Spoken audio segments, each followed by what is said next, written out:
Hey everybody, and welcome back to my channel. I hope you're all doing well today.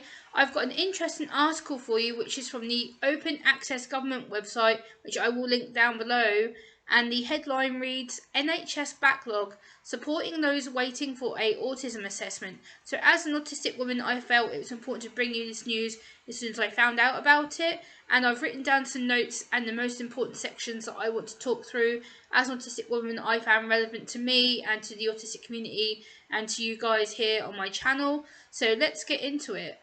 It has been reported that this month a record of 7 million people are now waiting for hospital treatment with the NHS in England. So to put this into perspective and context, 12% of the population are now waiting for consultant elected treatment care. In addition, however, 122,000 of those people are waiting for a clinical autism assessment, which makes it a 38% increase in the past year. Whilst the NHS is at breaking point, the assessments seem to be getting longer, adding to more pressure to the NHS. Regarding these people on the list for an autism assessment, the latest NHS statistics suggest that over 100,000 people are waiting longer than the standard 13 weeks target of the statutory guidance. So this makes it difficult to get a true picture of the true current waiting times. Autism assessments, once diagnosed, need to go under a care needs assessment. So what is a care needs assessment, you may ask? Good question. A care needs assessment is what helps you to work out what support you need with your care and what support you may need, and it's usually produced by local social services to help you get what you want at the right time by the right people. So basically that's what a care needs assessment is. So how long is a care needs assessment? There is currently 500,000 people in the UK that need a care needs assessment. This means the number of referrals to mental health services since 2021 has seen a 4.3 million referrals. People with mental health issues and autism are 3 times more likely to end up or attend accident and emergency. Okay, that's really shocking. Health inequalities are increasing for autistic people, meaning that they have greater difficulties accessing healthcare. These barriers are stopping them getting the right help, resulting in higher mortality rates and higher anxiety rates and a higher risk of self-injurious behaviour, with 66% of autistic people contemplating suicide and 35% of autistic people have reported actually having a suicidal attempt. We need to be asking if the current system is set up to meet the variation in autistic people's needs and how they can be best supported. So how can technology help autistic people, you may ask? Well, according to a first record of its kind, a study demonstrated by the app Brain in Hand that provides digital support for autistic adults and people on their waiting list for an autism assessment can help to achieve positive psychological outcomes and help people to maintain their mental well-being. The study, which focuses on Brain in Hand, which is a combination of digital self-management tools and human support, showed significant reductions in anxiety and self-injurious behaviour and problems with their memory. So what are my thoughts as an autistic woman and disabled woman, you may ask?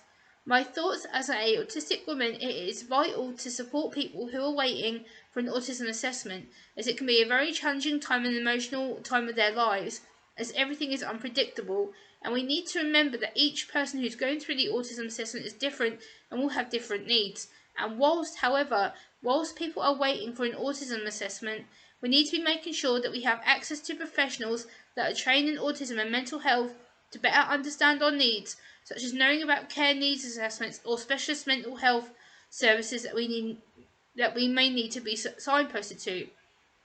It also shocks me that people with autism or mental health issues are 3 times more than likely to attend accident and emergency or hospital facilities and are at risk of having high mortality rates. I feel that this is due to struggling to communicate and getting the right person and the right treatment, i.e. doctors, nursing staff, to understand our needs and communication needs.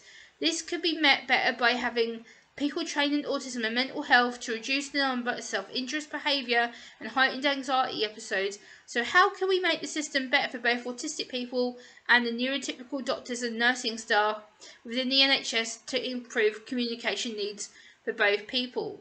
Here I've written my own kind of tips and tricks that I think is important for you guys to understand and get to know about me. So 1, for an autistic person or an autistic person you may care for is to have a autism passport or autism alert card on your person in your wallet or as part of your care package that you may have with you to alert medical staff that you have a different way of communicating, that you are legally disabled and are indeed on the autistic spectrum or suspect yourself of being on the autistic spectrum.